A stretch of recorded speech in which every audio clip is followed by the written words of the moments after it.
Each year, Microsoft Research hosts hundreds of influential speakers from around the world, including leading scientists, renowned experts in technology, book authors, and leading academics, and makes videos of these lectures freely available.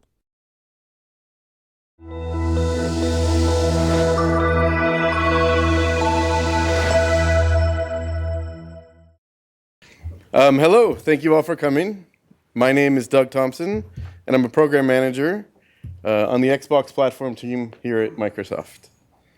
I'm honored to introduce my manager, Eric Brechner, to the Microsoft Research Visiting Speaker Series.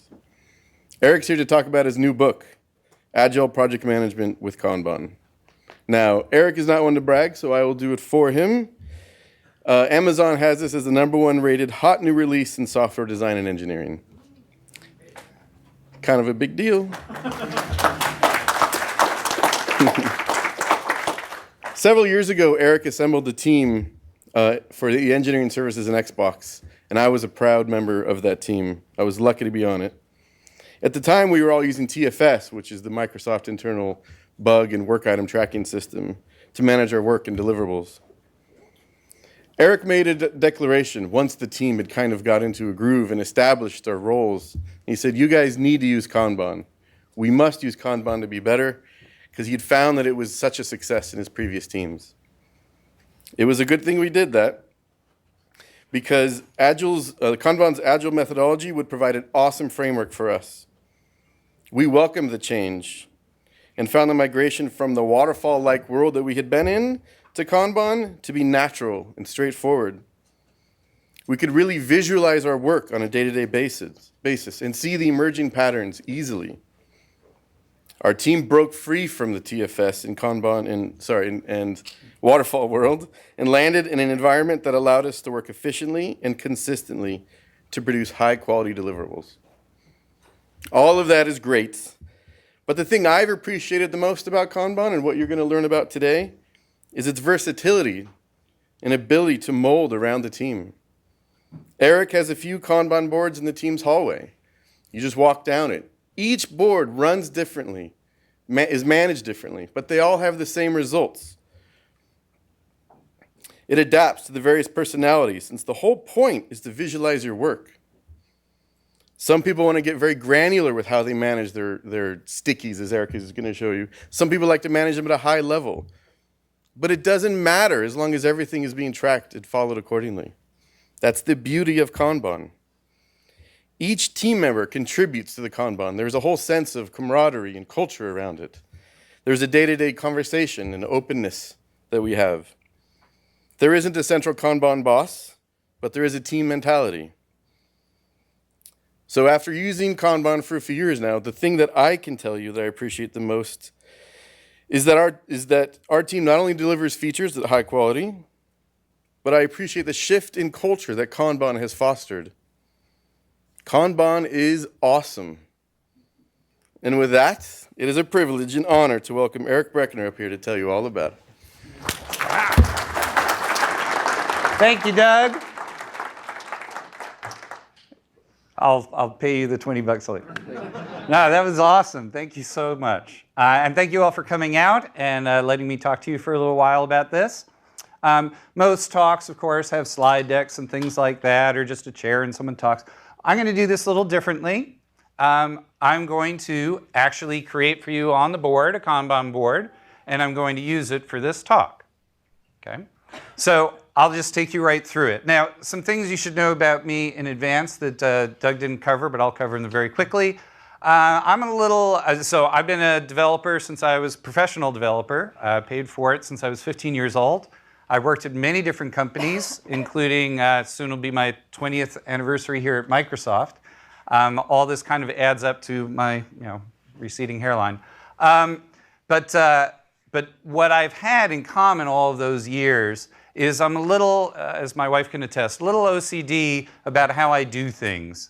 I really like being super efficient about everything that I do. I'm constantly trying new ways and new things to just do a little better. And over the years, just about any methodology you could imagine in software development, I've given a try. And the reason why I wrote this book on Kanban is because I have finally found my own little slice of nirvana. It's amazing. Doug talked about it. I'm not going to belabor that point, but it's so simple. The book is really thin, and that's because it really doesn't require much to describe it. I do cover everything you'd ever need to know in this book, so I hope you pick up a copy, and I'll cover some of that today and answer your questions. But it's a remarkable thing. So, without further ado, let's create a Kanban board. Kanban board is very simple and the only thing you need in order to actually use Kanban. There's no separate planning meetings, no separate retrospectives or anything. It's just the board. And yet it works as a project management tool for just about any workflow that you happen to have. So, with that, let's get started. The first part of the Kanban board is the backlog. So this is the collection of stuff you need to do. You don't want it all sitting in your head or something like that. You need to write it down. So you write it down on a sticky, which we'll be doing, and you put it in the backlog. Simple as that. After the backlog, you have your steps. So the steps today that I'm going to be doing is I'm going to be answering your questions. So what are the steps to answering your question? Right? Well, first step, and this won't come up much, but it can come up, and I want to make sure that I capture it, is that you may need to break down that question. Sometimes people ask really big questions, and they're actually made up of lots of small questions. So the first thing I'm going to do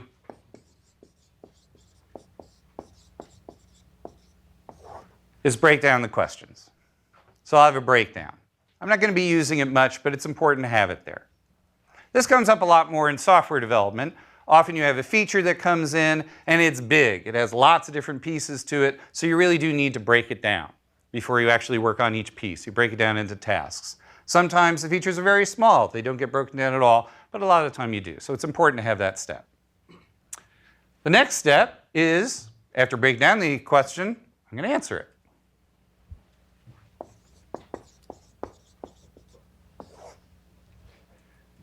Fair enough. And then after I answer it, I'm going to want to validate, make sure I answered the person's question. I'm going to want to double check because I'm trying to be a good speaker here today.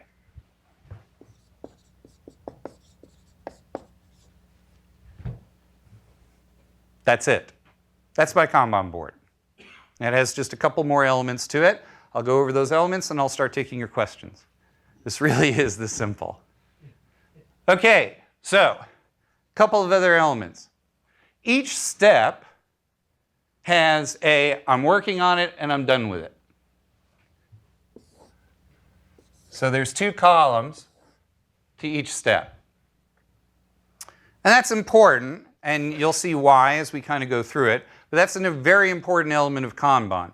Now, many people do use boards when they're doing just about anything, when they're keeping track of work at home, maybe the kids' homework or something like that. When they're, obviously when they're doing software development or working on a project, people often have a board that tracks the work and they have a big done column at the end. Okay? One of the things that's different about Kanban is that it's done columns for each step. And that is an important distinction. Okay, now, why have the done columns for each step? There's some really complicated stuff we can get into if you're curious. But one of the things that the done columns do is it enforces you to think about whether or not you're actually finished with each step. You don't get to just move the things over. You actually have to obey some kind of rules. So there's done rules. Okay?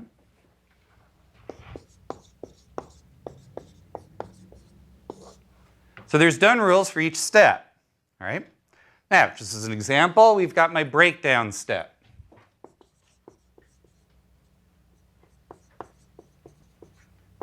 So for my breakdown step, if I'm going to break down the questions, how do I know that I've broken it down sufficiently? Well, I'm going to say, for argument's sake, that when I break it down, each of the individual questions I break it down to takes less than 2 minutes to answer.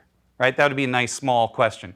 In real life, on our teams, it's typically when you break down a feature, you break it down into tasks that are no more than like 1 to 3 days each. Right? That way you know you've kind of gotten it down to a workable chunk. But here, less than 2 minutes to answer. That'll be my done rule. Then I know that I'm done with it. Okay? For the answer, for me to be done with my answer,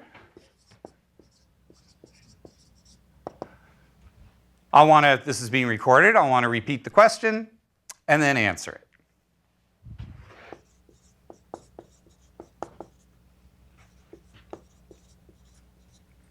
Okay, so I'm done if I've repeated the question and I've answered the question.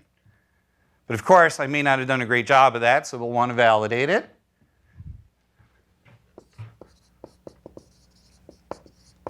So I won't be done with validate until I've asked the questioner and they have said, yes, that does in fact answer my question.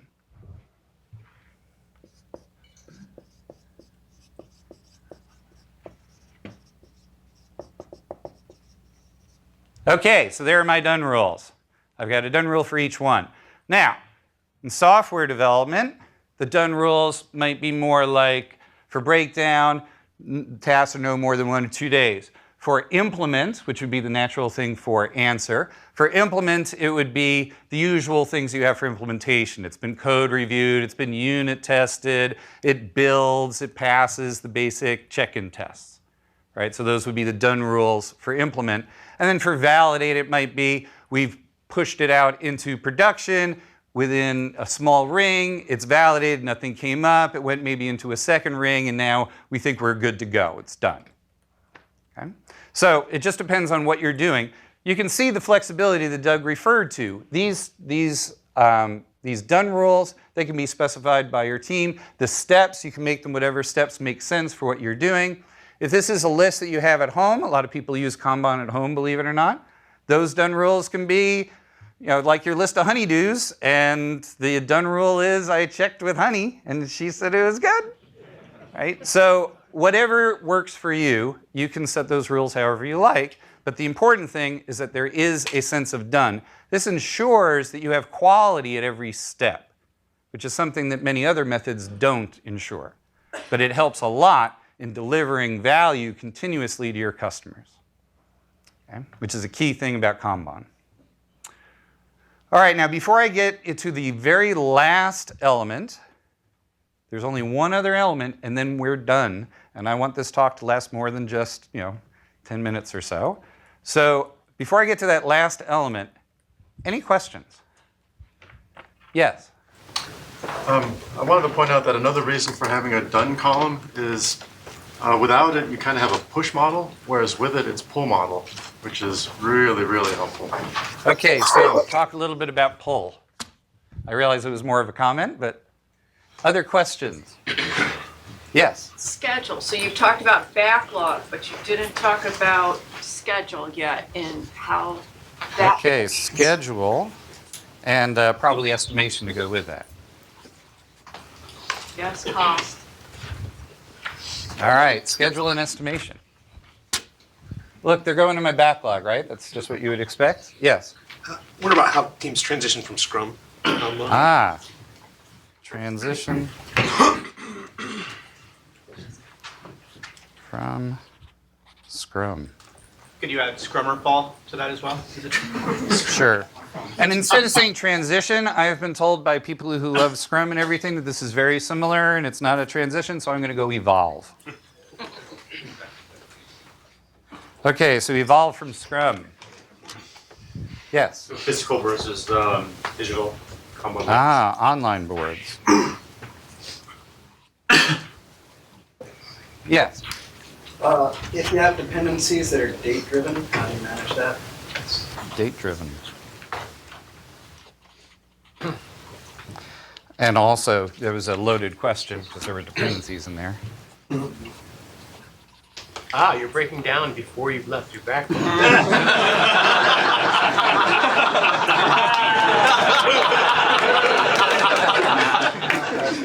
To repeat that so people can hear it, I was breaking down the questions early, and I should have left it for that step. But Kanban's really flexible. Yes. What was the hardest part about driving the change from a cultural perspective? Ah. Team. Cultural change. Yeah, we have way too many. Yes? How do you represent this in TFS? TFS. That's the Team Foundation server service thing that tracks all of our work as a large group. Yes. How about Kanban specific project metrics? Project metrics.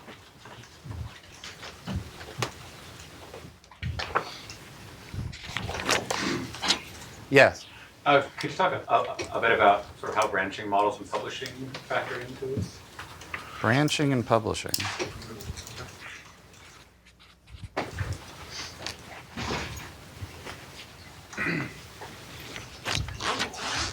Yes. Using Kanban across a team that's in different geographies, Oh, okay. time zones.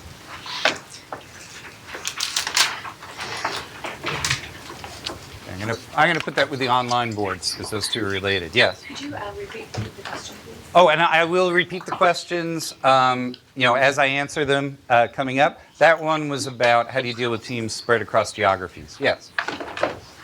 What's the benefit of breaking away from time boxing? Benefit versus time boxing.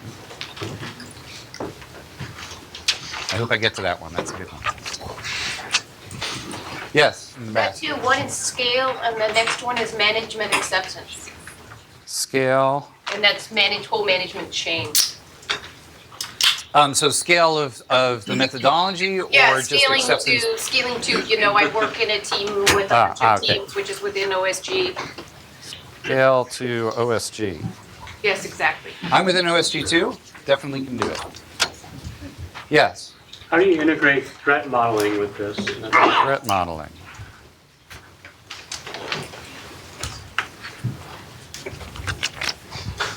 I'm going to need a bigger pad. Yes. Can something go backwards in the process? Backwards. Validated answer. Yeah.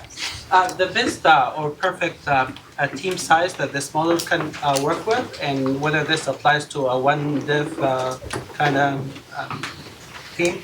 Sure. Team size, yes. Can you speak to the advantage or agility that you might gain from this versus a pure waterfall model? Agility versus waterfall. Yes, Amy. Online, we have a question. Sense of ownership of board tasks doneness. Ownership tasks. And doneness associated with that. Yes. How do you measure capacity and priority? Or how do you prioritize things coming? Okay, those are two different things, and it's not a breakdown, gosh darn it, those are two different questions. Priority. Yes. Three different expertise on the dev team. For example, one dev implementing one feature. Expertise. Yes. Tasks versus bugs in prioritization? Bugs. And I'll talk about prioritization with that too. Any others? Yes. Estimation techniques, story pointing. Okay, I've got that one on there, so we're good. Yes. How do you measure whether it's working fine or not with this? So one works fine. Measures of success.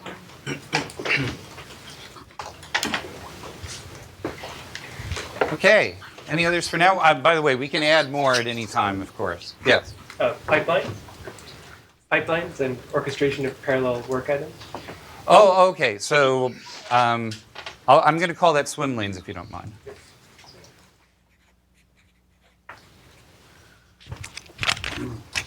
Okay. Yes. My team tried this, but they were kind of overrun with the processes involved.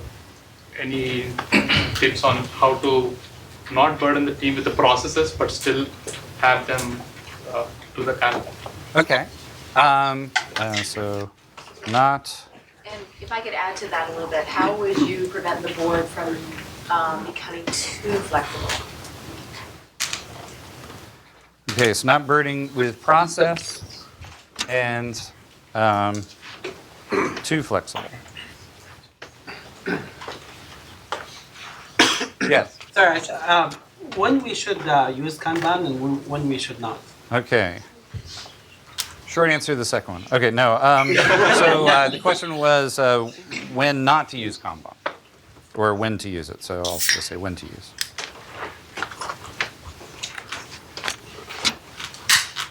Yes? There's a bunch of questions online, but this one is sort of a longevity question. If it's outside of the 2 to 3 week sprint, how do you use it? Use it similar to MS Project. Oh, okay. So if it's beyond the length of the sprint.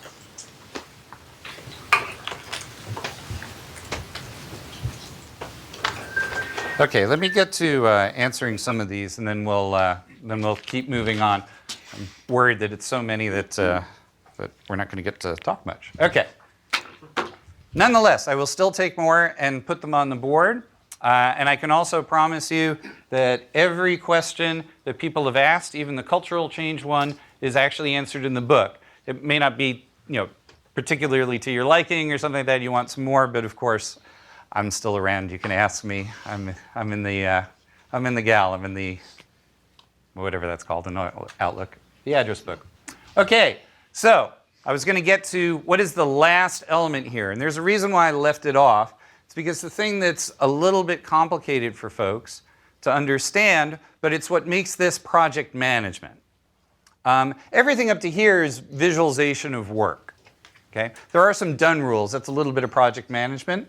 But mostly it's visualization of work. And there are lots of people, as I mentioned before, who will put stickies on for all of their work and move them along a board and all that. But they still need some other form of project management, ways of tracking their work and making sure things don't go badly, whether it's Scrum or Waterfall or some other interesting method. They need something. In Kanban, you don't need any of those things, but you do need one more element. And that is what are called WIP limits. Now, WIP just stands for work in progress. That is work that you've started, but you haven't finished. Okay? And WIP comes up so much that they have an acronym for it. So, work in progress. What you want to do to make this project management is to control the work that's in progress. That's what makes it project management. Okay? So what are these WIP limits? All these WIP limits are a maximum number of stickies that are allowed in any step. Okay? That's all they are. Now, how you set them is what's interesting. So typically, the way that you set them is you start with the step that's going to take the longest. Okay? And in this case, clearly that's answer. Right? And you set that value to be something that's going to allow you to work smoothly, have enough flexibility, but not any more than that, because you want to limit the work in progress. And the reason why you want to limit the work in progress is that's what gives you all of your agility. If you don't have much work in progress at any given time, it's very easy to switch and do something new. You have that agility. It's very easy for you to produce stuff and get it out the door quickly because you don't have much ever that you're working on at any one given time. It's all getting right through the system. Okay? So you want to keep it low, but high enough that you can get stuff done. So in the example here, I'm going to be answering questions. Sometimes there's two related questions or something like that, so I'm going to want a little bit of flexibility here. I'm going to go ahead and make my little WIP limit, I'll make it 3, just to be safe. It's just me. Someone who knows how to do this is complaining, but it's just me. I'm going to make it 3. I could probably knock it down to 2. I don't think I'd want to go below 2. There will be times when I need to do more than one question at a time. All right. Once you have your WIP limit, so no more than 3 questions at a time and answer. Once you have that one, you want your other steps to match their pace to the middle step. And there's all kinds of queuing theory about exactly why this needs to happen. But basically, your fastest possible throughput is going to be when the speed of stuff moving through the board is fairly constant. If this goes too fast, if you pile up too much work here, it's just going to pile up. Right? And then you're going to have all this extra work in progress, and then when you change course or something like that, you're going to have to throw this away, and that's terrible. Right? So you don't want this piling up here, and you also don't want stuff piling up over here without it being validated. So you want the validate to move it right through. Okay? So you set the WIP limits for the other steps to match the pace of the middle step. Now, that may seem slightly complicated. No worries. There's an online spreadsheet that comes when you get my book. There's an online spreadsheet you can grab. It has all the formulas worked out for you. You just enter in some basic information. It sets your WIP limits for you. So in this particular case, I'm going to make this 1 and this 1 because both of those are really quick. They don't need to be any bigger than that. And like I said, for breakdown, most of this stuff is going to fly right through. Okay, we've got our WIP limits. Now, key point about the WIP limits is that they limit everything in that step, both the stuff that I'm working on and the stuff that I'm done. I can't keep just piling on. Okay? So, even though it says 1 here, it can be sitting here or sitting here. There's never more than 1 in the entire step, whether it's done or not. That turns out to be extremely important in getting the flow right. If you're allowed to add more and just build up your done column, bad things happen. The other thing is that I've made a little mistake. This final done column here, it's as big as you want it to be. You're just finished with stuff entirely.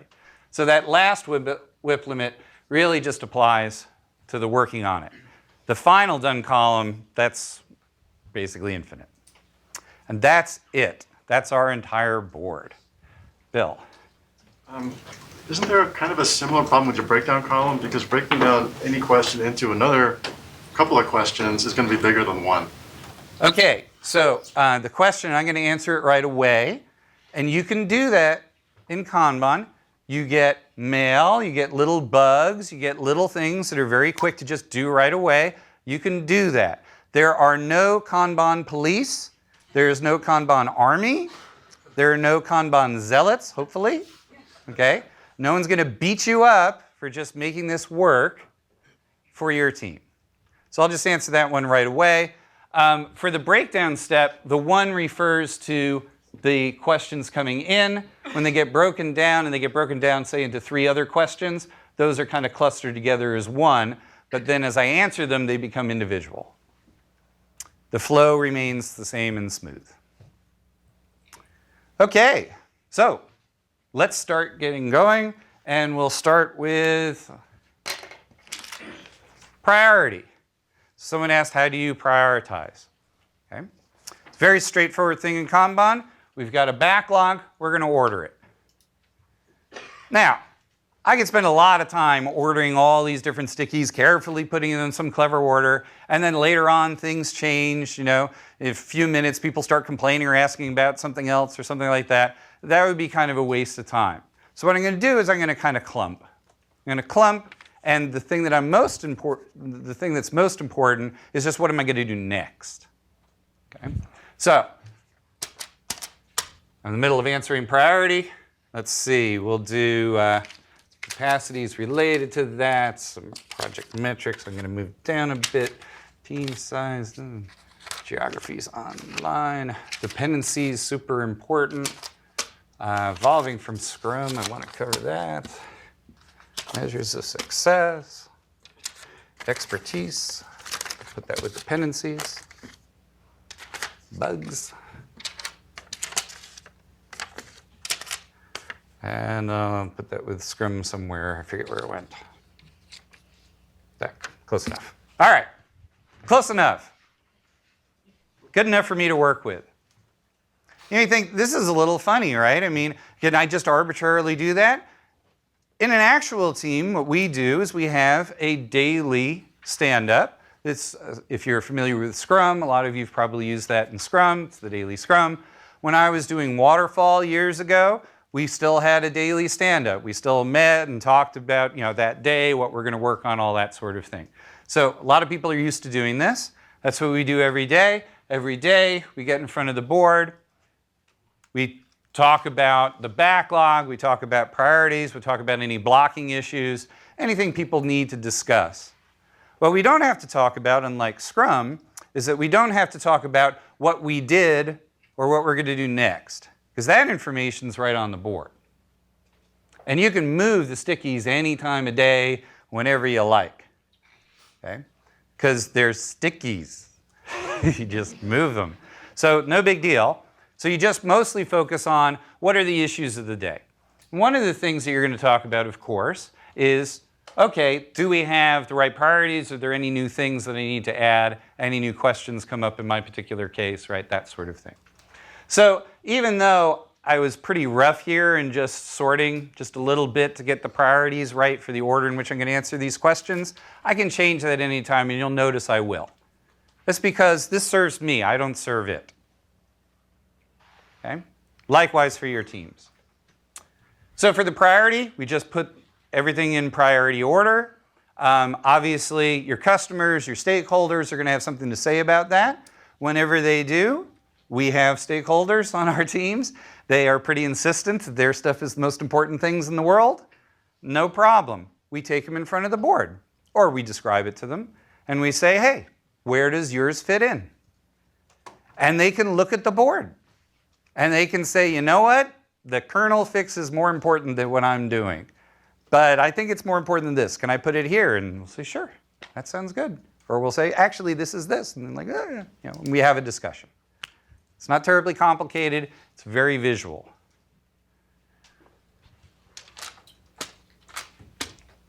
Did I answer the question? Who had priority? I did. So also, the difference between Scrum versus Kanban is that in Scrum, you lock down the priority, right? So in Kanban, it seems like it just comes in fluid, right? Yes. So what the questioner who put this up commented on was that in Scrum, the priority is kind of fixed. It doesn't have to be. I've run Scrum teams where we're pretty fluid about that too. But definitely in Kanban, it's very fluid. And that's because in Scrum, for those of you who are unfamiliar with it, it's a particular project management methodology, and they time box what's called a sprint. So you plan out everything you're going to do in a sprint. The sprints last 1 week to 4 weeks. You plan out everything you're going to do, and then you do it. You don't mess with it. And then you get to plan again at the end of that time box, at the end of that month or week. In Kanban, you're continuously delivering just like I did. Every day you've got new stuff that you're finishing. There is no time boxing at all. So in that case, we have a lot more flexibility, which is very nice. Did that answer your question? Yes. Awesome. We're done with our first thing. Now you notice a bug came up during validate. Right? No, now you probably wouldn't think of it as a bug, it was a follow-on question, right? But in a certain sense, if this is like work and I'm working on features or tasks or something like that, I got to validate, but there was something that I didn't do quite right. So I just took care of it, right? Took care of it and moved on. If it had been a big thing, if you had a really big follow-on question, I could have written up a new question, new sticky, put it into the backlog and prioritize it. That's basically how it works. Let's see, let's talk about dependencies. I'm going over capacity here. Okay. Let's talk about dependencies, and you know what? Expertise comes right into this, so I'm going to put that right here. Yes? I just had a follow-up question on that thing. If that had been a bug and you would put that in the backlog, would you still move priority to the done column? Yes, I would. Okay, that was like an email. I can answer it right away. I don't have to put it on the board. Quick answer. But big things you want on the board. And we'll get to that again in a moment. Let's talk about dependencies. Dependencies are really rough on all of us. So this is when you have work items, and they depend, tasks, stickies, that depend on other things, right? And those other things aren't ready. One of the ways that they may not be ready is because you have some expertise on your team. There's one particular person who could do that task, and they're busy doing something else, so they can't work on it right away, right? Both of those cases, they're similar in that you have a work item, you have a sticky that gets blocked. So what do? So what we do, and Doug's team actually came up with this idea, thank you, Doug, is we add a new marker. We add a new column right in the middle called track. Okay. So let's say my dependencies question has a dependency, I can't answer it. I put it in the track column. Okay? Now what the track column does, first things first, the track column does not count anymore toward my WIP. It's off the board in some sense, but we're keeping track of it.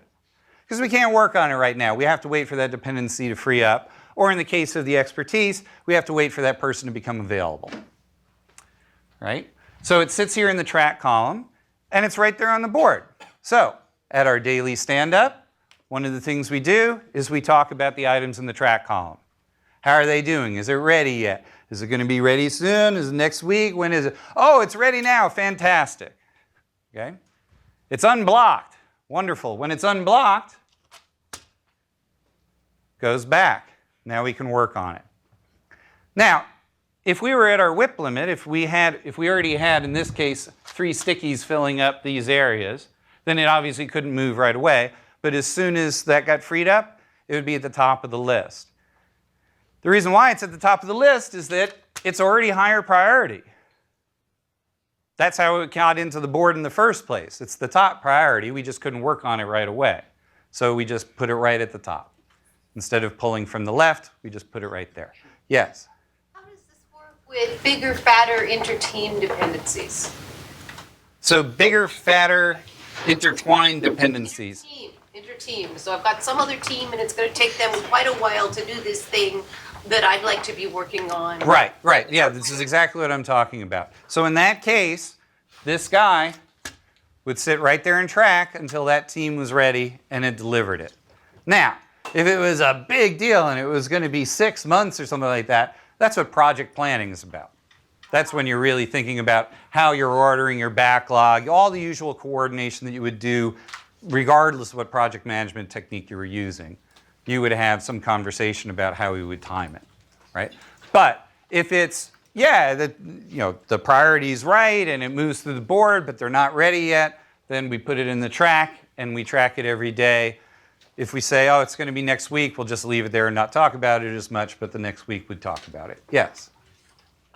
The stickies, you said, represent work that is scoped to about 1 to 3 days, correct? Yes. Which we think of as tasks. Yes. But what I'm losing here is tasks that in and of themselves don't deliver value. But the task in and of itself does not deliver value. But, okay. But so the accumulation of several tasks is what. Right. So the question here is, each of these tasks, they could be fairly short, and by themselves, they don't deliver value. We could move them all the way through the board, they could be done, but the actual value is in the collection of tasks together, much like how it originally broke down, right? And absolutely, that happens all the time. We just, in Xbox, we typically use a switch of some kind that prevents that collection of work from actually showing up to a customer until all the different pieces are done. So one of the last tasks is going to be switching it on.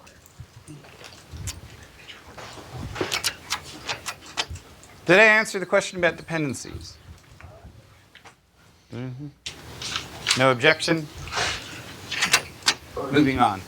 With expertise, there's a few different ways you can handle expertise. All right? One is you block on it, right? So it's treated just like a dependency. Another way that I prefer, actually, is that if you have people who are specialists in one thing or another, and they're busy, I hate it when I'm in a situation where one of the members of my staff could be on vacation or sick on any given day, and it gums up all the works. That's really just not a good way to run your team. So what I typically do instead is, if we have that flexibility, if there's someone available, I'm going to give that work to someone who's not as familiar with it, and I'll use the person who has expertise as their backup, mentor, code reviewer, all that sort of thing, right? And then that's going to mitigate my risk.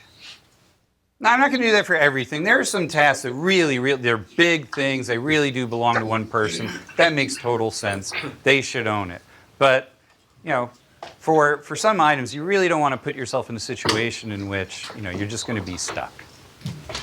So that would be my recommendation. Did I answer the question about expertise? Yes, it did. Good. All right. Evolving from Scrum.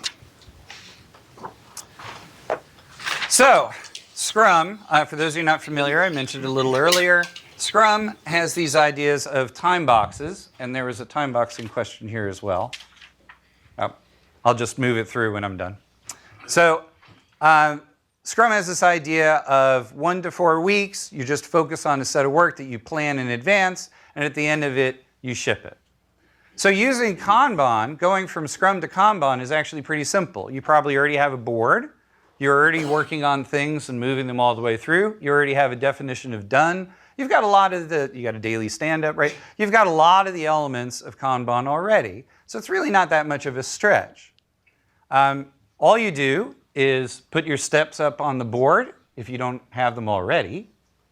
Add a done column to each step. Put in some WIP limits, again, using my cutesy little spreadsheet that'll tell you exactly what they should be. And then just track your work on the board. You can still have your sprint planning meetings if you like. You can still have your sprints if you like. You can still do your retrospectives at the end. Those of you who know about Scrum know what I'm talking about.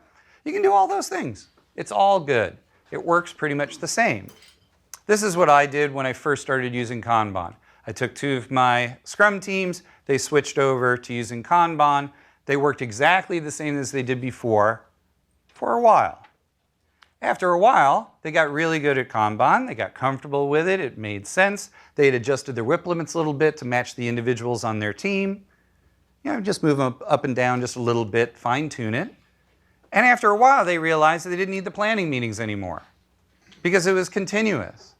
They realized they didn't need the sprints anymore because there wasn't a beginning and an end. They just keep moving stuff through. They realized they didn't need the retrospectives anymore because the retrospectives were all about when things got blocked and messed up. And all that was happening right in front of them day to day.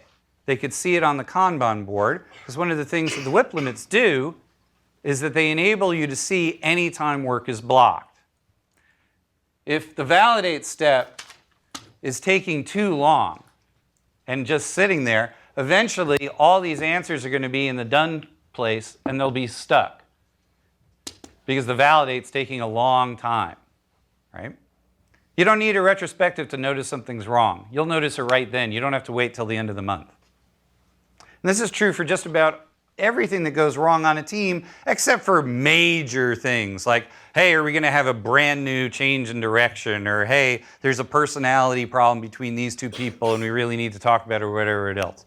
But the regular things that we used to talk about at retrospectives, they come up all the time, same day, every minute of the day, right there on the board. So we didn't need to do those. So eventually, it just became Kanban. But the initial transition looked just like Scrum. We kept our Scrum Master, we kept everything. Yes? So usually how much time do you spend every day as a team managing this board? So the question is, how long do the stand-ups last? And they can vary. They can be as short as 5 minutes. They can be as long as a half an hour. It depends on really what the team wants to talk about. But actually managing the board takes very little time. That just takes a few minutes. But while doing that prioritization as well as like adding of the new features or anything, like you must use some time, right? Like something like. So about adding features and all that, doesn't that take up some time? Yeah, it takes 5-10 minutes. So every day basically you keep adding or removing some of the features or doing the reprioritization, right? So what all the adding, the moving of the stickies, all that sort of thing, doesn't that take time? That can be done any time of day.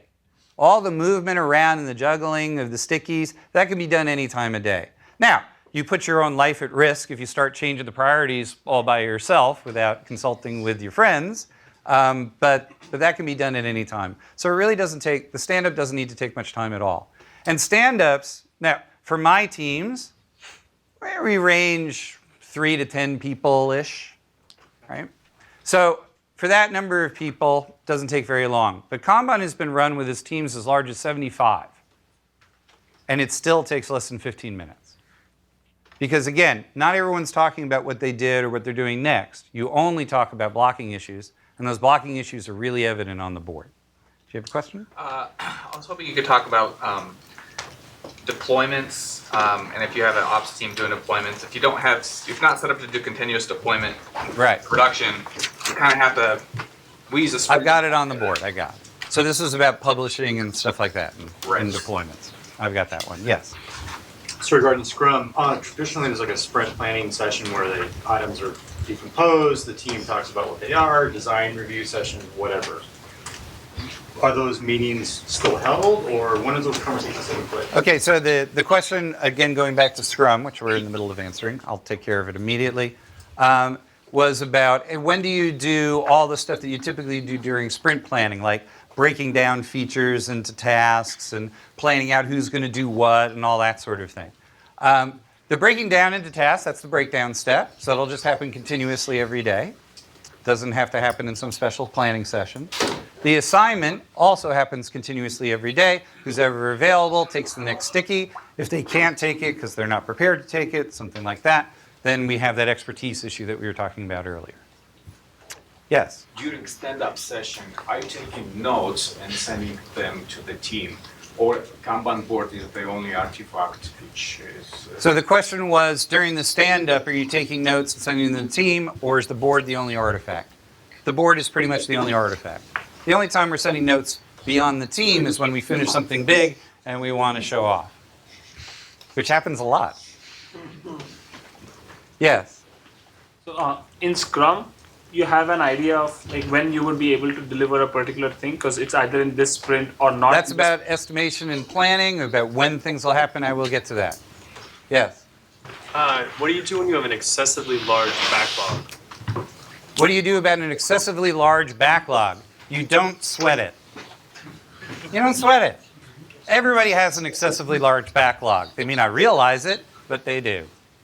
There's always way more than you can ever possibly achieve. That's called life. Yes? So this is kind of getting back to the expertise question. What if you have a team where it's really a bunch of small teams where these two people work on this service and these two people work on that service, and you're really not sharing a backlog across the entire team? So if you have split up teams, we're running a little long on time. So if you have multiple teams and they really don't share much with each other, they're working on their own backlogs, give them their own boards. It doesn't take up much space. Okay, I'm going to move on a little bit. Make sure I talk about branching and publishing and about bugs, and we'll see how we go from there. Did I answer the question about Scrum? We good? Yes. Good. Okay. So what about branching and publishing? So what's going on here is you finish a bunch of work, right? But it's not all, as soon as it comes over here, it's not necessarily really done because it needs to get published out, right? Maybe it's a new release of an app. Maybe you're publishing out to production for a web service or a website. Maybe you're just integrating, right? Maybe you've been doing a bunch of work in a branch and you're integrating it up to the main branch or something like that. There's lots of reasons why there's like a publishing step. What we typically do there is we divide up our done area into its pending integration, pending publishing, pending whatever it is, and it's published. So when it gets published, all the little stickies that were in that little pen get moved down here, and the next set of stickies keep building up until it gets published again. There's nothing really that we need to do other than doing the publishing step, but this allows us to know when things are actually out there. Did that answer the publishing question? Yes. Good. Actually, I'm sorry. So it wasn't my question, but with the publishing, would you do that even at multi-level? Like if you have RIing multiple steps, would you track everything like, oh, now we moved up from an L3 to an L4? If there were multiple publishing steps, a couple different ways you could do that. If your team is in charge of it, you could have those steps on your board. Yeah. If your team wasn't in charge of it, relax. It's done. Okay. I mean, someone else is going to take care of it. We don't have to worry about everybody else's problems. Thank goodness. I know some people do, but really. Okay. What about bugs? So bugs are a little different from features. How would you track bugs?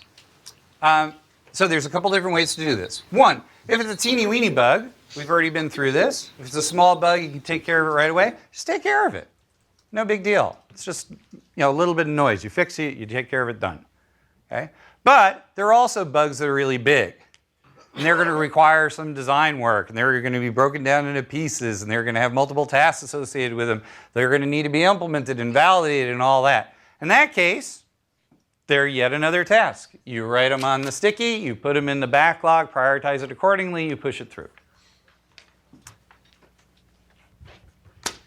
Did I answer the question about bugs? Yeah, I guess the biggest part of it is if you get rid of the time boxing, the prioritization of bugs versus features is a significantly easier problem. Mm-hmm. It is. Kanban's awesome. Much simpler. Yes. Question about bugs. So if it's a customer reported live site issue, that's a bug that's reported. How do you deal with that then? So if it's something you can fix immediately, you fix it immediately. Now, I used to run all the websites for Xbox, and typically when we had a live site issue, there'd be an immediate fix. Boom, you just take care of it like answering your email. You just write on it.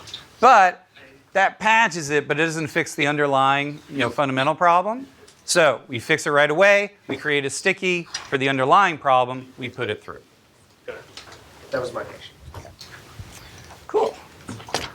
Let's talk about geographically distributed folks and online boards. So having a physical board is awesome. It's fast. It requires no skill to write new stickies and move them around. It's visible. Everyone in the team can see it all the time. There's never any question about where things stand. It's just there all the time. It's great, right? So that's really nice. I love having a physical board. It makes a big difference. When you have an online board, it's like a web page or something like that, or an app, and it allows you to move around the stickies. It seems the same, but there's extra overhead for members of the team to actually work with it. They've got to launch the thing, get to the page. When they're creating something, they're using the keyboard and the mouse and all that. It's just more work. And if that's a barrier, turns out engineers are notoriously lazy. It's just awful. I mean, yeah, you can bribe them with pizza, but that only goes so far, right? You need to have zero barriers for your engineers to use the system, which is why the stickies and just a physical board and you move it, so easy. That's the way to go. However, if your team is geographically distributed, obviously it's impossible to have that physical board that everyone can get in front of. So in that case, you're going to use an online board. And there's lots of them available, including one that's actually built into TFS. And you can use that. Another one that I really recommend is that there's lots of just scratch pads, just these virtual scratch pads, and they have stickies on them, and you can move them around just like a regular whiteboard. You can use that. Very low tech, very easy to use. It's not quite as good, but you don't have much choice for a distributed team.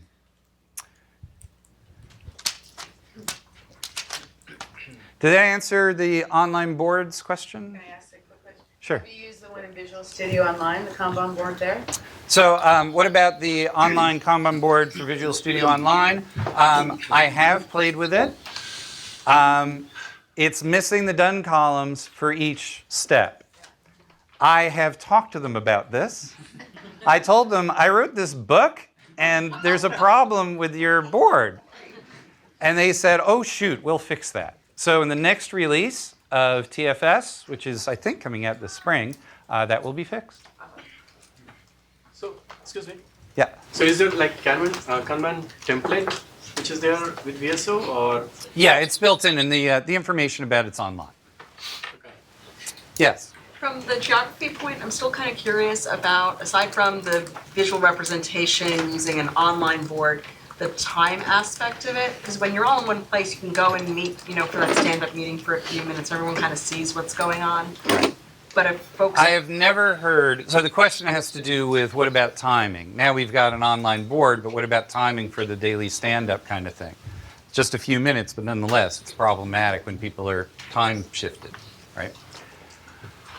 In every book I've read, in every personal experience that I've had, there is just no replacement for getting together on a regular basis. There just isn't. So someone's going to have to do it during breakfast or at night or something. There's just no getting around it, unfortunately.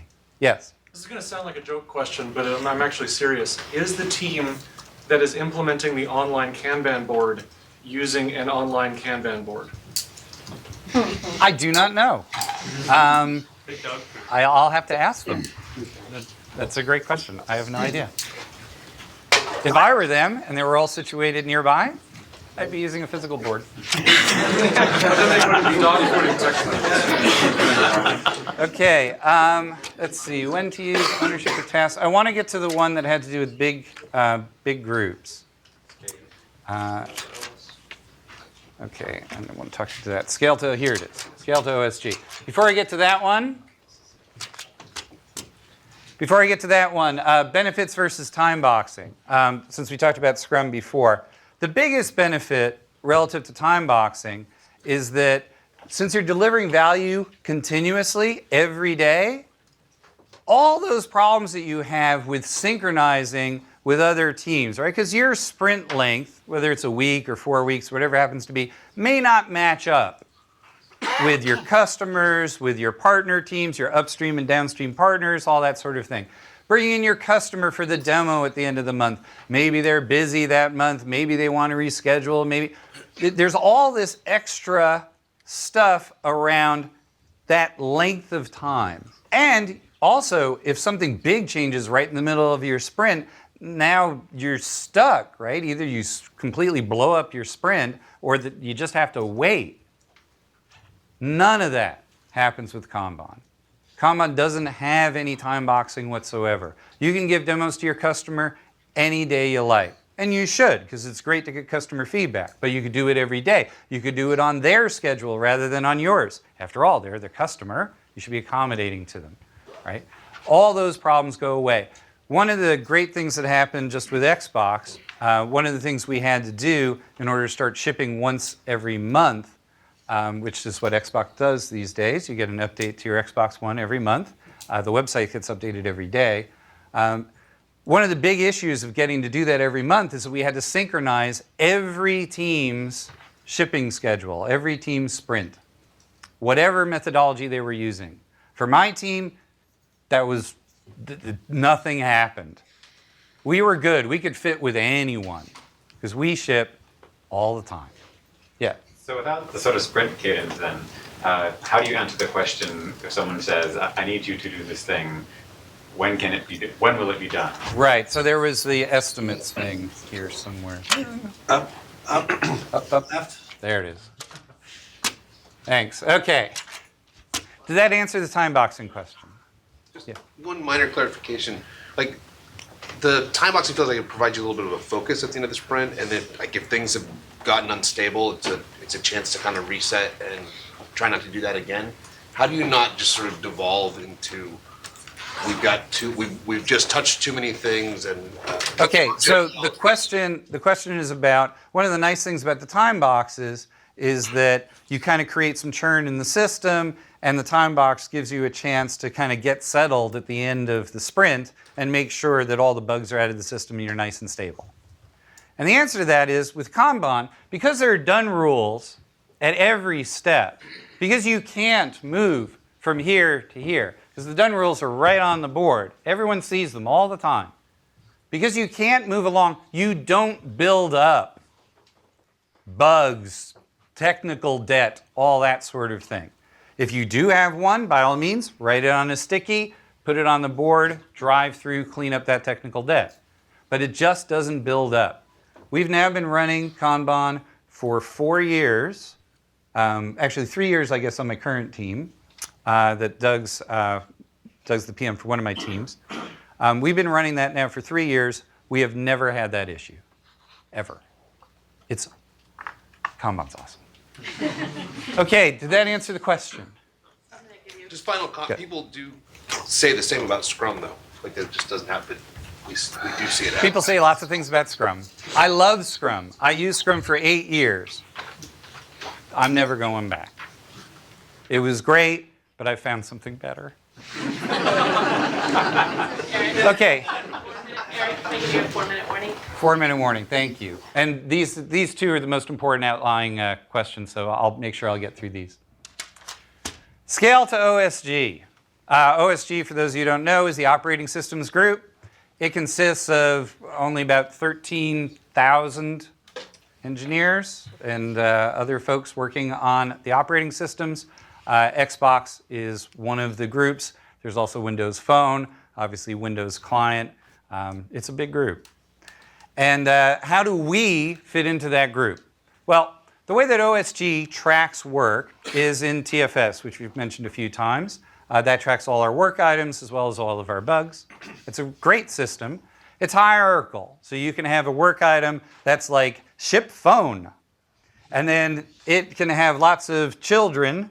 And those are, all the different pieces of shipping the next version of phone. And then that's going to have children and so on. So it can kind of break down hierarchically. It's a pretty nice system. The key thing, though, is that for it to work, for us to kind of fit in, for our teams to kind of fit in that large organization and all the tracking that's going on using the TFS system, our stickies need to be in TFS. But our stickies are on the board. And I just told you how it was a bad thing to force engineers to try and update something online because they don't do it and it's overhead to them and that. So, I volunteered Doug. and for my other teams, there's a PM on those teams. They got volunteered once a day. When for any of these stickies that we're tracking high up, Doug just sits down in a chair. He used to keep a chair right across from the board. He sits down with his laptop. You did it at the end of the day, as I recall. Updates each of the corresponding work items in TFS that correspond to each of the stickies. If they moved around, he updates them. Never took you more than 10 minutes, usually just a few minutes. Done. We are integrated in. As far as everyone else knows, we're using Waterfall or something to get our work done. In fact, we weren't, and we fit right in with everybody else, no problem. When you think about what about the planning and the top-down planning and all that, that just determines what our backlog is going to be and helps us prioritize and order our backlog. The last piece of this, of course, is estimation, and I'll get to that next. Did that answer the question about OSG? Yes. Not quite. You may get there with estimation, but I'm still concerned about how that fits with OSG level scheduling and the expectation that particular things will be delivered at particular times. Right. So let's get to scheduling and estimation then. But otherwise, clear enough on how we coordinate? I have a quick question. Yes. So when you're going through something there and you identify another task or it breaks down to more, does Doug go enter those in? Yes. I'm assuming that when whatever you're planning with, you got to pull backlog. The question is, when new stickies get created, does Doug enter them as work items? So if those are work items that we're tracking, up in OSG, absolutely. He creates new work items for them, types in the stuff, and there you go. Is it fair to say that you may have some stickies, though, that you work on and push through that you never... Yeah, we do some technical debt. The question was, are there stickies that don't end up in TFS? Yeah, we do a certain amount of just work just for the team, fixing up technical debt, cleaning up some things, whatever it might be, little tools that we need that we may not track in the system because no one's paying attention to that. But we always pay attention to it. Does Doug have an intermediate set of deliverables that he's thinking about above the task layer, but sort of below the OSG mandatory layer? Any questions about what Doug, is responsible for and all the things that he's tracking should be directed to him. Okay, let's talk about scheduling and estimation before we finish up here. So this is a big deal, right? We do have customers or partners, internal partners, or maybe even external partners that need to know when we're going to be done with certain things. They want to do some planning, right? They have a dependency on us. When are you going to be finished, right? So it's important to do estimation. It's important to kind of plan out a high-level schedule, right? The way that that's done is also fairly straightforward. Now, your team may have its favorite technique for doing this. Maybe it's story points. Maybe it's wideband Delphi. Maybe it's t-shirt costing. Maybe it's using project and all kinds of fancy stuff. You can do that. That will all work. It's not any different, Work is work. You can plan it out in whatever way you're most comfortable. That's fine. If you want to make it a little simpler or be more Kanban-y, the way to do that, and again, you don't have to do this. You can do it the way you've always done it, and it's fine. And you will produce work at a certain rate, and you'll adjust your estimates accordingly. Kanban turns out to be very quick, but nonetheless, you can use whatever techniques you like. If you want to use a Kanban-like technique, something that's more related to directly what you're seeing here, the way to do that is just to count how many stickies you complete in a given period of time. Say 2 weeks or a month. Just count. It's not complicated. They're stickies. Just count them. That'll tell you how many stickies you do per day on average.